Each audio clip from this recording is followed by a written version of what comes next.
આપ જોઈ રહ્યા છો સ્પાર્ક ટુડે ન્યૂઝ। અમરેલીથી મોટી અપડેટ સામે આવી છે। એશિયાટિક સાવજોને લઈને અત્યાર સુધીના મોટા સમાચાર છે। માનવ મૃત્યુના બનાવો બાદ રેવન્યુ વિસ્તારમાંથી સિંહોને પકડવા ગુપ્ત ઓપરેશન હાથ ધરાયું છે। અલગ અલગ રેન્જ વિસ્તારમાંથી કુલ 30 જેટલા સિંહોને પાંજરે પૂરવામાં આવ્યા છે। માનવ મૃત્યુની સાથે અનેક નિર્દોષ સિંહો પાંજરે પૂરાતા વિવાદ પણ સર્જાયો છે।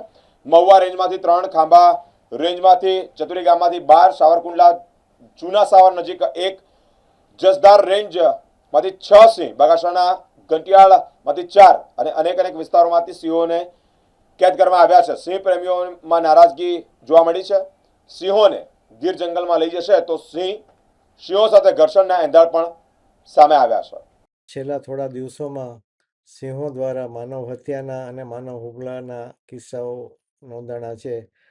આ ખૂબ જ દુઃખદ બાબત છે। મોટાભાગના આવા પ્રસંગો રાત્રે અંધારામાં બન્યા છે। તો અંધારામાં આપણે ટોર્ચ સાથે રાખીએ અને લાકડી લઈને લાકડીનો અવાજ કરતાં મૂવમેન્ટ કરીએ તો સિંહને ખ્યાલ આવે કે આ મનુષ્ય છે, કોઈ પ્રાણી નથી, અને શિકાર ન કરે। બીજી એક ગંભીર બાબત સામે આવી છે કે ઇલીગલ લાયન શો ખૂબ વધી ગયા છે, અને જે આ લાયન શોમાં જાય છે અને યોજે છે તે સિંહોને ઘેરી વળે છે ગાડીઓથી અને વાહનોથી। તેથી રાત્રે સિંહનો જે શિકાર કરવાનો સમય છે ત્યારે શિકાર નથી કરી શકતા અને પછી એનો સ્વભાવ બદલાઈ જાય છે અને મનુષ્ય પર હુમલા કરવા માંડે છે। આ એક ગુનાપાત્ર સજાપાત્ર ગુનો છે અને તે વહેલામાં વહેલી તકે અટકવા જોઈએ।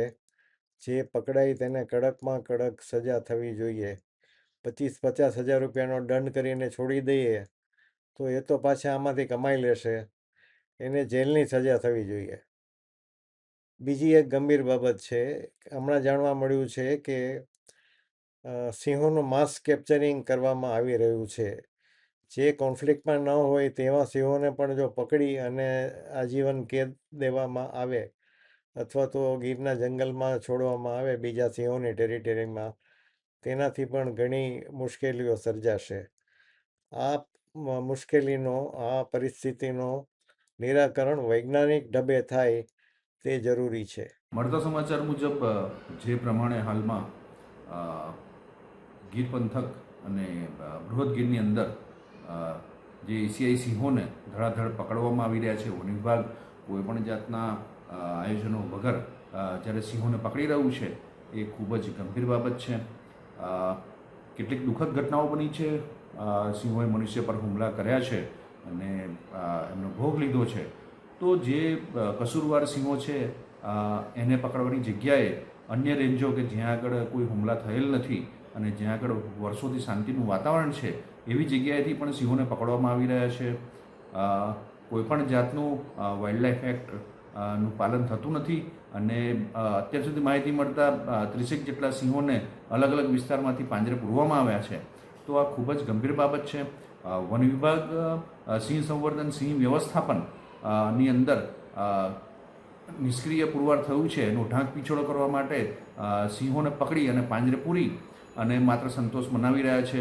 અત્યારે જે વિવાદ થયો છે કે મનુષ્ય પરના હુમલાનો, તો એ બાબતમાં કોઈપણ જાતના સંશોધનો કર્યા વગર માત્ર ને માત્ર ધારી ગીર પૂર્વ અને શેત્રુંજી ડિવિઝન આ જે બંને વિસ્તારની અંદર સિંહોને ધડાધડ પકડવામાં આવી રહ્યા છે અને અત્યારે એવી પોઝિશન કરી છે કે સિંહ દેખો ત્યાંથી એને પકડો।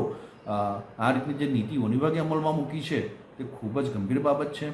આ સિંહોને પકડી અને તમે ક્યાં આગળ રાખશો? અને આ સિંહોને જ્યારે તમે પકડી અને જંગલમાં છોડવાની વાત કરો છો તો જંગલની અંદર જે રહેલા સિંહો છે એની સાથે ઇન્ફાઇટ થશે અને આ બંને સિંહો વચ્ચે સંઘર્ષ થશે, ઘર્ષણ થશે, તો એનો જવાબદાર કોણ થશે?